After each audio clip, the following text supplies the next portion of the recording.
जय केरलम, आपके पास मोदी की गारंटी है। एनर्जी सेक्टर में हमारी निर्भरता केरलम में भी एक सोलर प्रोजेक्ट का മോദിജി കേരളത്തിലേക്ക് വരുന്നത് വെറുമൊരു പബ്ലിസിറ്റി സ്റ്റണ്ടിന് വേണ്ടിയല്ല. മലയാളികൾക്ക് ഇതുകൊണ്ട് ഗുണം മാത്രമേ ഉള്ളൂ.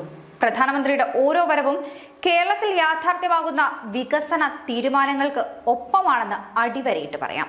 അതിന്റെ ഏറ്റവും വ്യക്തമായിട്ടുള്ള തെളിവാണ് അടുത്ത കാലത്ത് കേരളത്തിൽ കാണുന്ന വികസന പദ്ധതികൾ. കേരളത്തിനുള്ള നിർണായക പങ്കിനെ മോദിജി എത്ര ഗൗരവത്തോടെയാണ് കാണുന്നത് കൂടി ഈ നേട്ടങ്ങൾ വ്യക്തമാക്കുന്നുണ്ട്. ഒടുവിലത്തെ കൊച്ചി സന്ദർശനത്തിലും അതേ സമീപനം തന്നെയാണ് അദ്ദേഹം കൈക്കൊണ്ടിരിക്കുന്നത്. എന്നാൽ ഏകദേശം 10,800 കോടി രൂപയുടെ വികസന പദ്ധതികളുടെ ഉദ്ഘാടനം, തറക്കല്ലിടൽ എന്നിവ ഇതിന്റെ ഭാഗമായി അദ്ദേഹം നടത്തി.